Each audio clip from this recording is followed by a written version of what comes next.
Everybody, I am Udit Shimali representing cyber law support. तो कैसे आप सब। आज का जो हमारा टॉपिक है वो टॉपिक है साइबर डेफेमेशन। तो जिसके बारे में आप सभी ने सुना होगा कि साइबर डेफेमेशन क्या होता है। तो पहले साइबर डेफेमेशन को हटा के हम बात करते हैं कि डिफेमेशन क्या होता है। तो डिफेमेशन की जो धारा होती है वो 499 ऑफ सेक्शन 499 ऑफ आईपीसी में डिफेमेशन को डिफाइन किया गया है, जिसको मैं आपको पढ़ के अभी अच्छे से बताता हूं ताकि आपको एक बार अगर उसकी डेफिनेशन पता चलेगी तो फिर आप उसको साइबर डिफेमेशन से भी रिलेट कर पाएंगे। तो डिफेमेशन की डेफिनेशन 499 ऑफ आईपीसी में दे रखी है कि whoever by words either spoken or intended to be read or by signs or by visible representation, अगर आप कोई भी चीज को बोल रहे हो या साइन के फॉर्म में कोई चीज बता रहे हो या कोई विजुअल रिप्रेजेंटेशन कर रहे हो, makes or publishes any imputation concerning any person intending to harm or knowing to having reason to believe that such imputation will harm the reputation of such person।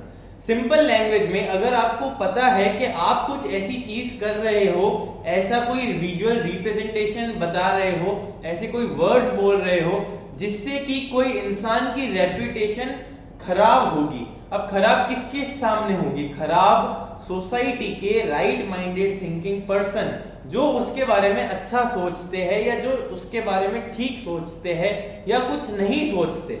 अगर आप उनके माइंड में या उनकी आंखों के सामने ये बिलीव करवाते हो, उनको कुछ ऐसा पब्लिश करके, बोल के, लिख के या किसी विजुअल रिप्रेजेंटेशन के थ्रू जिससे कि उनको उस आदमी के बारे में जिसको भी आप डिफेम कर रहे हो उसको वो उसके बारे में खराब सोचे, तो फिर आप उसकी जो रेप्यूटेशन होती है उसको डिफेम कर रहे हो और उसको आप इंजरी पहुंचा रहे हो।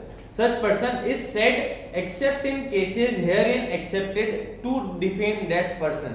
अगर आप राइट माइंडेड लोगों के सामने किसी को भी डिफेम करते हो, किसी के बारे में ऐसी चीज बताते हो जो कि गलत है, अगर वो सही है तो वो डिफेमेशन होगा ही नहीं है। सबसे बड़ा एक्सेप्शन होता है डिफेमेशन का कि truth is the exception to defamation. अगर आप ट्रुथ बोल रहे हो, अगर आप कह रहे हो कि इसने चोरी करी है और अगर उसने वाकई चोरी करी है तो वो कोई डिफेमेशन नहीं होगा।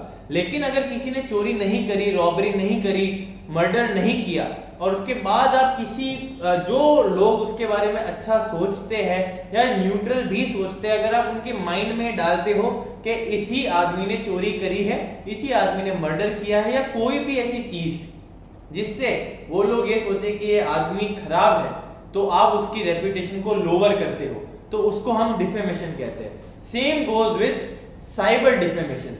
डिफेमेशन की जो सजा होती है वो सेक्शन 500 ऑफ आईपीसी में दे रखी है कि 2 ईयर ऑफ सिंपल इंप्रिजनमेंट और फाइन और बोथ, या आपको 2 साल की जो नॉर्मल सजा होती है इंप्रिजनमेंट जेल की सजा वो मिलेगी, या आपको फाइन लगेगा या फिर आपको बोथ लगेगा। अब जो साइबर डिफेमेशन होता है बॉस, वो बहुत ज्यादा integrated part of the society है जो कि हम रेगुलर बेसिस पे बहुत ज्यादा बड़े लेवल के ऊपर साइबर डिफेमेशन को हम रोज देखते हैं, रोज ऑब्जर्व करते हैं। हो सकता है कि आप ही के ग्रुप ऑफ फ्रेंड्स के अंदर ही कोई विक्टिम बना हो साइबर डिफेमेशन का, हो सकता है कि आप कभी विक्टिम बने हो, या वो ये भी हो सकता है कि आपने कभी जाने अनजाने में या फिर जानबूझ के किसी को डिफेम करना चाहा हो।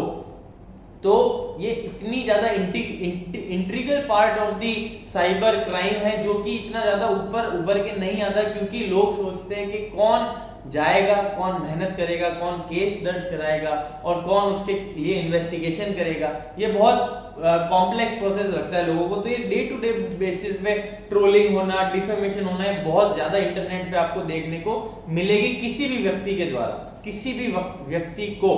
तो अब आप क्या कर सकते हो, अगर आपको डिफेमेशन के आप शिकार हुए हो या आपके ग्रुप ऑफ फ्रेंड्स में या आपके कोई ना कोई रिलेटिव में या कोई अगर डिफेमेशन का शिकार हुआ है, उसके बारे में गलत बात कही गई है, तो सबसे पहला चीज तो जो सबसे बेसिक पॉइंट होता है कि आप लोकल पुलिस स्टेशन में जा सकते हैं और लोकल पुलिस स्टेशन में आप कंप्लेंट लिखाइए डिफेमेशन की, तो वो आपकी 100% रजिस्ट्रेशन करेंगे।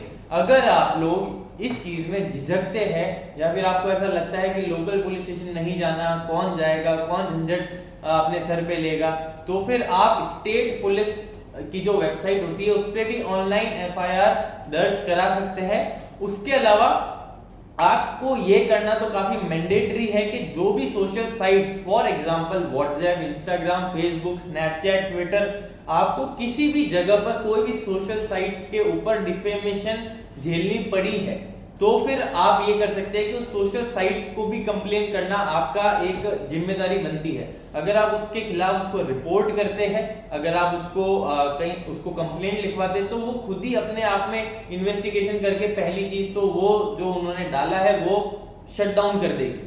अगर वो नहीं कर दे तो फिर सेकंड ऑप्शन आपके पास एफआईआर का होता ही होता है, जिसके अंदर आप पुलिस के पास जा सकते हैं और फिर इन्वेस्टिगेशन आगे चलती है। पर पुलिस भी कहीं ना कहीं जो सोशल साइट्स होती है उनसे, वो जो सोशल साइट्स अपने जो साइबर लॉ होता है उसका इंटीग्रल पार्ट होती है, इन्वेस्टिगेशन का पार्ट होती है, तो पुलिस भी जो होती है वो सोशल साइट से ही बात करके उसके बाद ही कोई भी डिफेमेशन का केस बनाती है।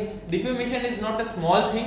कभी कई केसेस में मैंने खुद ने देखा है कि डिफेमेशन के अंदर लाखों रुपए किसी भी बंदे की रेपुटेशन खराब करने के लिए दिए गए हैं और उनको कंपेंसेशन मिला है। साइबर डिफेमेशन, जब डिफेमेशन आईपीसी के अंदर एक क्राइम होता है और जब साइबर डिफेमेशन आईपीसी के अंदर इन्वॉल्व होता है तब उसके अंदर आपको फाइन भरना पड़ सकता है। तो इन चीजों का ख्याल रखिए। जो भी बहुत वास्ट लेवल पे डिफेमेशन को प्रैक्टिस करते हैं, जो बहुत गलत चीज है, वो लोग ये सोचते हैं कि हमारी जो आइडेंटिटी है वो एनोनिमस है। तो एनोनिमस किसी की आईडी नहीं होती, ट्रैक हर किसी को किया जा सकता है, पकड़ा हर किसी को जा सकता है। तो अगर आपके साथ डिफेमेशन हुआ है तो आप ये स्टेप्स उठा सकते हैं। और 499 ऑफ आईपीसी के अंदर डिफेमेशन एक्सप्लेन्ड और 500 ऑफ सेक्शन 500 ऑफ आईपीसी के अंदर डिफेमेशन पनिशेबल है अंडर लॉ। तो इस चीज का ख्याल रखिए। और छोटी छोटी चीजें हैं लेकिन काफी इंपॉर्टेंट चीजें। अब डिफेमेशन से बचिए, ट्रोलिंग से बचिए, ट्रोल किसी को करने से भी बचिए और डिफेम किसी और को भी करने से बचिए। तो आज के लिए इतना ही। ख्याल रखिए। आप मेरे सोशल साइट्स के लिंक मैंने डिस्क्रिप्शन में डाल रखे, आप उधर मुझसे जुड़ सकते हैं। अगर आपके साथ कभी कोई ऐसी चीज होती है तो हमारी जो वेबसाइट है साइबर लॉ सपोर्ट, वो हर तरह का कानूनी मामला जो सॉल्व करती है, हम हर तरह की लीगल गाइडेंस आपको प्रोवाइड करेंगे। तो अपना ख्याल रखिए। Good luck, God bless and मिलते हैं आप लोगों से।